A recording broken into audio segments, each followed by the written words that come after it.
नमस्कार मित्रांनो. लाडकी बहीण योजनेची एक महत्त्वाची अपडेट आणि आपल्या लाडक्या बहिणींसाठी खूप आनंदाची बातमी आहे. कारण लाडकी बहीण योजनेची ई-के-वाय-सीची मुदतवाढ करण्यात आलेली आहे. ज्या बहिणींची के-वाय-सी अपूर्ण राहिली आणि ज्या बहिणींनी के-वाय-सीच केली नाही, तर त्यांच्यासाठी हा व्हिडिओ खूप खास होणार आहे.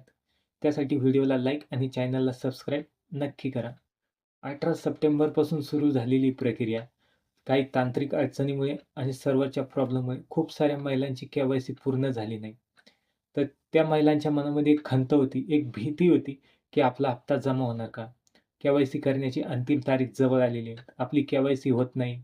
के-वाय-सी करताना खूप प्रॉब्लेमसुद्धा येत आहेत. तर आपली के-वाय-सी नाही झाली तर हप्ता जमा होणार नाही. कारण याचीच दखल घेत आपल्या महाराष्ट्र राज्याच्या बालविकास मंत्री आदित्य तटकरे यांनी अशी घोषणा केली, की लाडकी बहीण योजनेची ई-के-वाय-सीची मुदतवाढ करण्यात येणार आहे. सुरुवातीला 18 नोव्हेंबर 2025 के-वाय-सी करण्यासाठी ही तारीख निश्चित करण्यात आली होती. पण खूप साऱ्या महिलांची या तारखेपर्यंत के-वाय-सी पूर्ण झाली नाही. त्यांना खूप त्रास सहन करावा लागला. काही महिलांना ओ-टी-पी येत नव्हता. कधी-कधी सर्व्हर जाम असल्यामुळे वेबसाईट पूर्णपणे चालत नव्हती. तर त्यामुळे खूप साऱ्या महिलांची ई-के-वाय-सी अपूर्ण राहिली होती.